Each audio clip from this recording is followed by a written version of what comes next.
Dati-rati kapag binanggit mo ang ASEAN, ang unang papasok sa isip ng mga tao ay ang Thailand bilang isa sa pinakamalakas at pinakabibo na bansa sa rehiyon na simbolo raw ng pag-angat ng ekonomiya.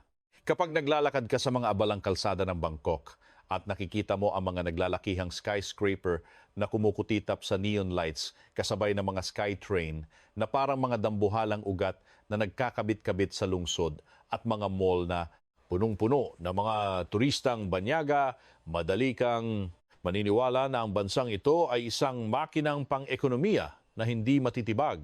Ang kanilang industriya ng sasakyan ay binansagan pa ngang Detroit ng Asia. Ang turismo nila ay laging nasa top ng global rankings at ang kanilang lokasyon ay sadyang strategic dahil nasa sentro sila ng Southeast Asia. Lahat ng mga magagarang balatkayo na iyan ay nandyan pa rin naman hanggang ngayon. Pero bakit kaya sa kasalukuyan kapag tiningnan mo ng malaliman ang macro picture ay nagsisimulang magtanong ang mga financial analyst at mga ekonomista ng isang napaka-awkward na tanong. Bakit ang Thailand na sa labas ay mukhang stable at maunlad pa rin ay unti-unti nang nauubusan ng hininga sa loob? Ang paghina na ito ay hindi parang isang malakas na pagsabog kundi isang mabagal at paos na proseso na parang isang katawan na nauubusan ng enerhiya sa bawat cell nito nang hindi man lang niya namamalayan.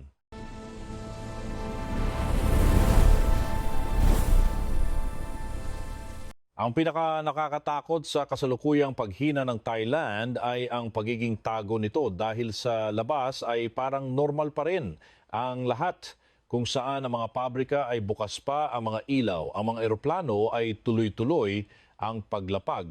Bit-bit ang milyon-milyong turista at ang mga trade deal ay pirmado pa rin.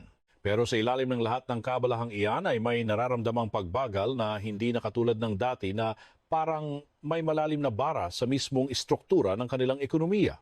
Ang pagbagsak na ito ay napakabagal at dahan-dahang bumababa bawat taon kaya kahit ang mga lokal o ang mga tagalabas na nagmamasid ay hindi agad napapansin ang hangganan ng kanilang panghihina. Hindi ito isang video para mangasar o mangmaliit ng kapitbahay nating bansa kundi isa itong microsurgery para himayin ang isang paradox ng ekonomiya sa ika-21 siglo. Gagamitin natin ang lente ng macroeconomics para silipin ang bawat internal organ ng ekonomiya ng Thailand mula sa kanilang sistema ng pagkonsumo hanggang sa istruktura ng kanilang industriya at ang daloy ng kanilang demografiya.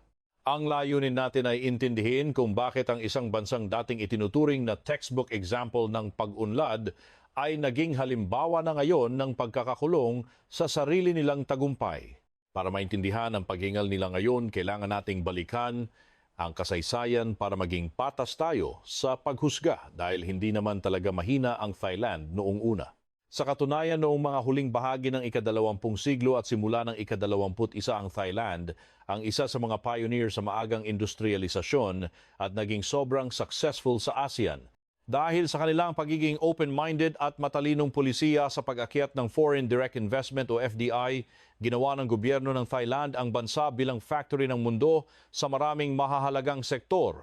Sinamantala nila ang kanilang pagiging sentro ng Southeast Asia at nagtayo ng mga logistics infrastructure na talagang pulido mula sa mga deep sea port hanggang sa mga highway na nagdudugtong sa mga industrial zone.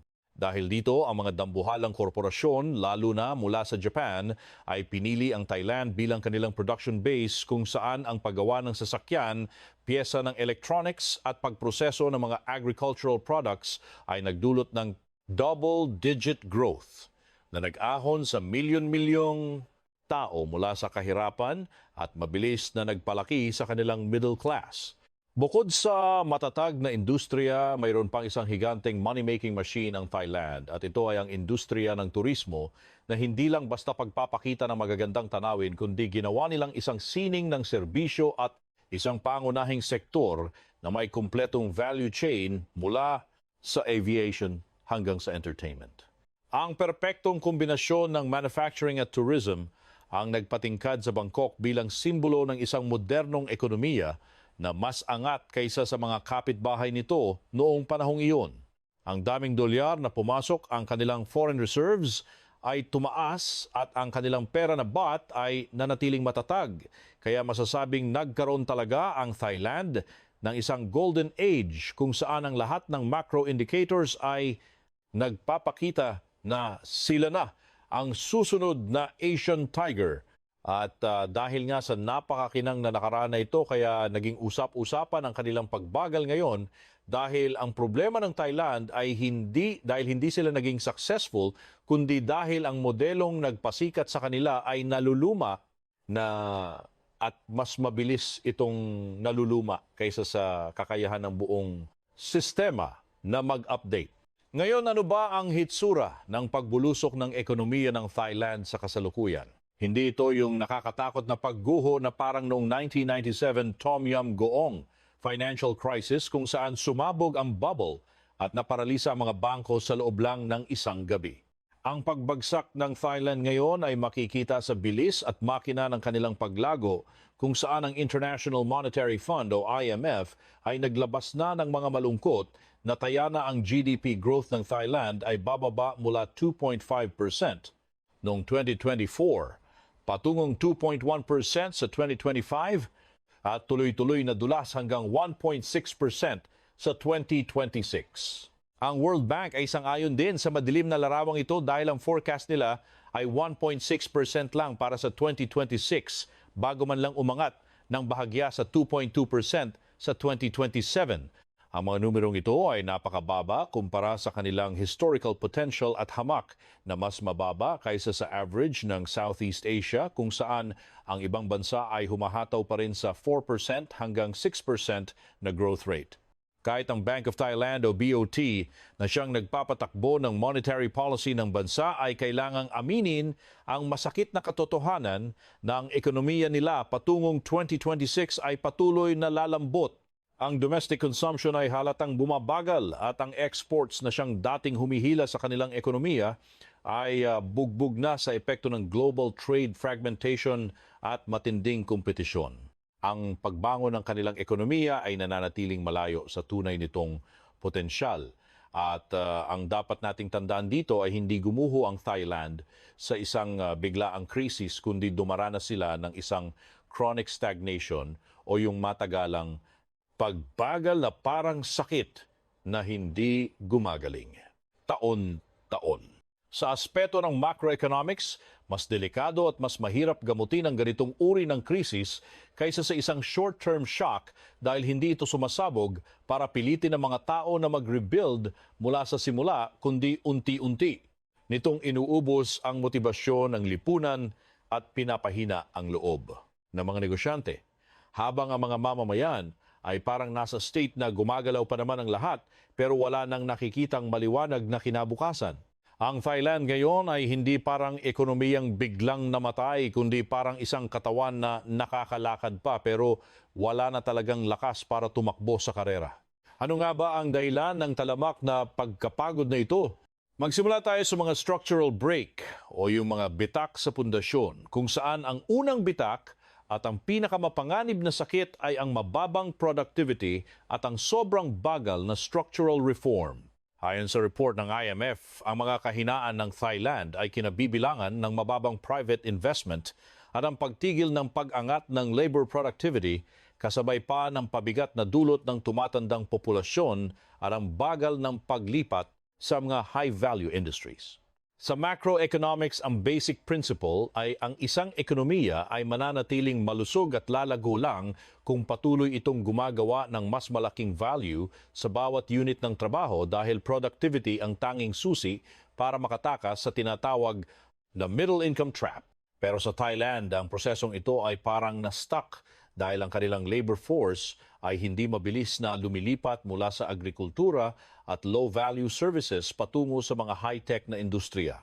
Kapag ang mga lokal na negosyo ay walang sapat na gana o resources para mag-invest sa research and development o RD at kapag ang teknolohiya ay hindi sapat para hilahin ang buong ekonomiya paitaas, ang buong makina ay titigil talaga sa pag-arangkada. Ang Thailand ay nahulog sa klasikong middle income trap kung saan hindi sila makaalis, hindi dahil mahirap sila, kundi dahil masyado na silang matagal na nakatambay sa gitna.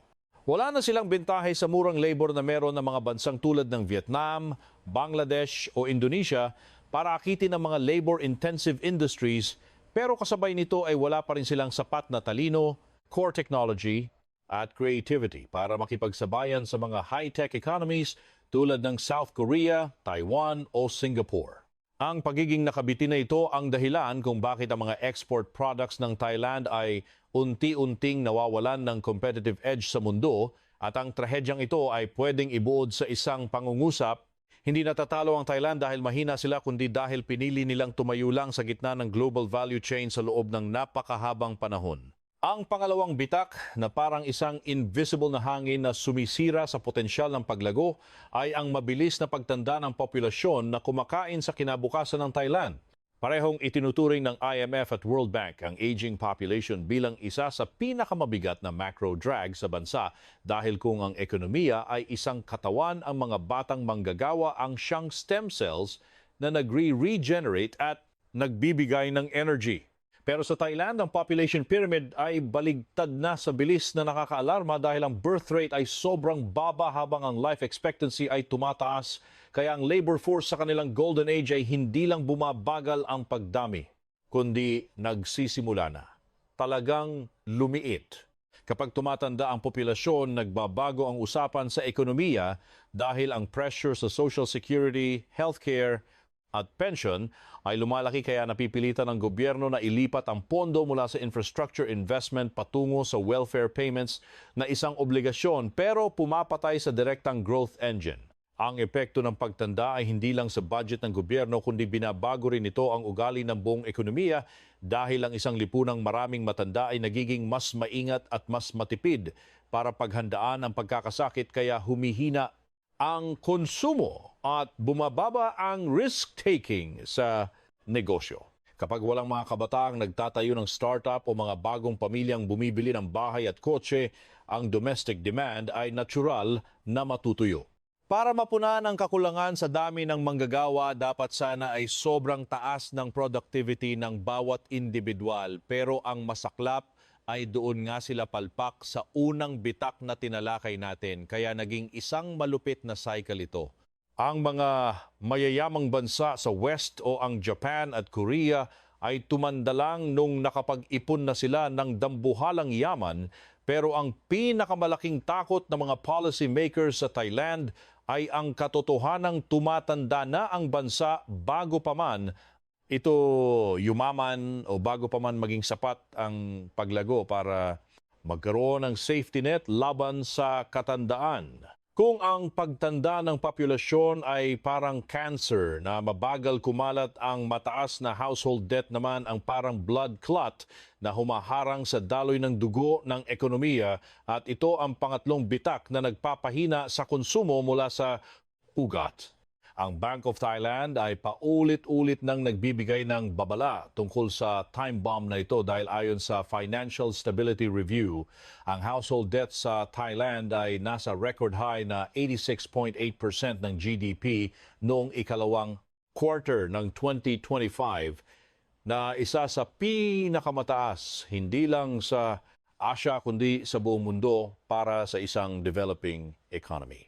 Ano ba ang ibig sabihin ng 86.8% na ito para sa ordinaryong tao? Ibig sabihin nito ay halos lahat ng kinikita ng isang middle class na pamilyang Thai pagkatapos ibawas ang basic needs ay napupunta lang sa pambayad ng utang sa bahay, kotse, credit card at iba pang personal loans. Kapag ang mga tao ay may pasan-pasan na ganitong kabigat na utang, wala na silang extra na pera para bumili ng ibang gamit o mag-travel o mag-shopping. Kaya ang internal market ay paralisado. Ang pagkaparalisa ng domestic consumption ay nagdudulot ng isang malupit na domino effect. Dahil kapag hindi bumibili ang mga tao, ang mga small and medium enterprises o SMEs na siyang backbone ng ekonomiya ay walang benta at mapipilitang magbawas ng tao o magsara. Ang cycle na ito ay lalong nagpapababa sa kita ng mga manggagawa kaya lalong humihirap magbayad ng utang at dahil sa takot sa bad loan sa mga bangko ay naghihigpit sa pagpapautang kaya pati ang mga negosyong gustong mag-expand ay hindi makakuha ng capital.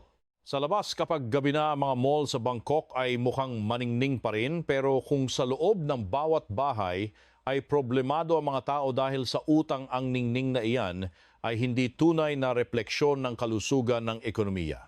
Ang Thailand ay hindi lang nawawala ng panlabas na growth driver kundi mas malala pa ay unti-unti silang nauubusan ng natural na purchasing power mula sa sarili nilang mga mamamayan. Dako naman tayo sa pang-apat na bita kung saan nagaganap ang labanan para sa buhay at kamatayan ng kanilang manufacturing base dahil ang kanilang lumang industriya ay naiipit na sa magkabilang panig. Gaya ng nabanggit, ang Thailand ay dating proud na Detroit ng Asia bilang center ng internal combustion engine cars na nag-aambag ng malaki sa GDP at exports pero hindi huminto ang mundo sa pag-ikot dahil ang EV revolution ay binabago na ang mapa ng industriya ng sasakyan. Ang pag-usbong ng mga bagong teknolohiya sa baterya at software ay nagpababa sa halaga ng tradisyonal na mechanical expertise ng Thailand. At kasabay nito, ang matinding kompetisyon sa presyo mula sa mga EV manufacturers ng China ay parang tsunami na sumasagasa sa merkado. Inamin na rin ng Bank of Thailand na ang kanilang traditional industrial exports ay patuloy na nahihirapan dahil sa kompetisyon, kaya ang kabuuang recovery ay laging bitin. Dati ang lakas ng Thailand ay dahil perpekto silang tornilyo sa supply chain ng mga Hapon, pero ngayon ay nagbago na ang rules of the game dahil ang mga electric vehicles ay nangangailangan ng mas kaunting mechanical parts at mas kailangan NG lightweight technology, lithium batteries, at AI software na mga bagay na hindi napaghandaan ng Thailand. Hindi lang EV ang problema kundi ang buong global trade environment na nagiging mas mahigpit dahil sa proteksyunismo at ang pagbaha ng murang produkto mula sa China na pumapatay sa mga lokal na industriya. Dagdag pa rito, ang mga mayayamang market tulad ng Europe at US ay naglalagay na ng mas matataas na standards sa carbon emissions at ESG, kaya ang manufacturing ng Thailand ay naiipit sa gitna. Sa isang panig ay ang bagong tech na sumisira sa lumang modelo at sa kabilang panig ay ang mga technical barriers na pataas ng pataas. Ang kanilang fossil fuel engine ay wala ng hatak habang ang kanilang new energy engine ay hindi pa buo. Kaya nasa isang napakaharap na sangandaan ang Thailand kung saan ang lumang industriya ay hingal na pero ang bago ay hindi pa sapat para isalba ang ekonomiya. Kapag hirap ang industriya at mahina ang konsumo, marami ang umaasa sa turismo bilang tanging tagapagligtas. At ito ang panglimang bitak kung saan kailangan nating basagin ang isang karaniwang maling akala sa macroeconomics. Sabi ng Bank of Thailand ay tuloy-tuloy ang pagdami ng turista pero binigyang diin din nila na ang kabuuang ekonomiya ay tatakbo pa rin sa ilalim ng potensyal nito. Ang World Bank ay nagbigay din ng babala na kahit gaano pa kalaki ang kita sa turismo, hindi nito kayang burahin ang mga malalalim na structural drag ng bansa dahil ang turismo ay isang volatile na sektor na nakadepende sa geopolitics, sakit at kita ng ibang bansa. Nagbibigay ito ng mabilis na cash flow at trabaho para sa mga unskilled labor pero may limitasyon ito pagdating sa productivity growth dahil hindi ito kasing level ng high-tech manufacturing. Maging practical tayo dahil kahit napakahalaga ng turismo para sa kabuhayan ng milyon-milyong pamilyang Thai, hindi nito kailanman mapapalitan ang papel ng isang manufacturing sector na may mataas na teknolohiya. Ang isang hotel staff o isang tuk-tuk driver kahit gaano pa kasipag, ay hindi makakalikha ng value na katumbas ng isang software engineer o isang microchip designer. Ang isang malaking ekonomiya na may 10 milyong tao ay hindi mabubuhay ng malusog sa mahabang panahon sa pamamagitan lang ng paglilinis ng kwarto at paghihintay sa mga banyaga na gumastos. Kailangan ng balanse sa pagitan ng paggawa ng tunay na yaman at ng mga support services, kaya kapag ang manufacturing pillar ay umuuga, ang pag-asa lang sa turismo ay isang napaka-delikadong strategiya. Para itong oxygen tank na nagpapanatili ng hininga ng Thailand pero para makatayo at makatakbo sa digital age, kailangan nila ng mas matinding gamutan kaysa rito. Pumunta tayo sa huling bitak na tungkol sa global macro context dahil ang problema ay hindi lang ang internal na kahinaan ng Thailand kundi ang katotohanan ang mundo sa paligid nila ay nagbago na ng husto. Ang mundo ng 2020s ay hindi na ang flat world noong 1990s o 2000s kung kailan na mayagpag ang Thailand dahil ngayon ay nasa panahon na tayo ng proteksyonismo at ang global supply chain ay ginagawa ng sandata sa politika. Ang geopolitical fragmentation ay nagpipilit sa mga korporasyon na ilipat ang kanilang puhunan sa mga friendly na bansa o ang tinatawag na China Plus One strategy, kaya ang daloy ng pera ay nagiging mas mapili. Kasabay nito ang pag-angat ng China sa high-tech exports at sobrang murang consumer goods ay direktang banta sa market share ng mga bansa sa Southeast Asia, kaya ang Thailand ay parang nasa gitna ng isang perpektong bagyo. Hindi lang trade at geopolitics ang issue kundi pati na rin ang energy costs, logistics at lalo na ang mga mahihigpit na environmental standards tulad ng ESG at carbon tax na nagtatakda ng bagong rules sa global economy. Ang Bank of Thailand at IMF ay parehong nagbabala tungkol sa mga panganib mula sa international trade environment at ang matinding kompetisyon sa manufacturing na sumasabay sa mahinang domestic demand. Ang tunay na trahedya ng Thailand ay hindi dahil naging tamad sila, kundi dahil ang mundo sa labas ay binura na ang lumang rulebook at sumulat ng bago habang ang success model ng Thailand mula sa kanilang education system hanggang sa management style ay perpektong binuo para sa lumang rules. Ang bagal nila sa pag-adapt sa bagong kapaligiran ang siyang pinakamalalim na dahilan kung bakit sila napag-iiwanan. Sa dami ng mga structural breaks na tinalakay natin, ang tanong ngayon ay, malapit na bang gumuho ang ekonomiya ng Thailand? Bilang isang macroeconomic analyst, ang sagot ay isang malinaw na hindi. Hindi pa guguho ang Thailand at hindi ito mangyayari sa malapit na hinaharap dahil mayroon pa rin silang matatag na infrastructure, isang banking system na natuto na noong 1997, world-class tourism, at labor force na may basic skills naman. Ang kanilang foreign reserves ay nasa safe level pa rin pero ang malaking pero dito ay ang hindi pagguho ay hindi nangangahulugang malusog sila. Ang Thailand ay dumaranas ng isang matagalang sakit na tinatawag na structural stagnation kung saan nakakaranas sila ng mahabang panahon ng mabagal na paglago, tumatandang populasyon at dambuhalang utang na pumapatay sa sigla ng bansa. Naiipit sila sa tradisyonal na manufacturing at ang resulta ay ang buong ekonomiya ay tumatakbo ng mas mababa kaysa sa tunay nitong kakayahan. Ang pinakamalaking panganib sa Thailand ay hindi ang maging isang bagsak na bansa kundi ang mapag-iwanan ng mga mas bibo na kapitbahay sa ASEAN na mabilis na kumukuha ng pwesto sa bagong global supply chain. Ang pinakanakakatakot para sa isang bansang dating leader ay hindi yung biglang pagbagsak, kundi yung bawat taon na lumilipas ay unti-unti kang nawawalan ng momentum, nawawalan ng tiwala ang mga negosyante, at nawawala ang iyong geopolitical influence na dati mong ipinagmamalaki.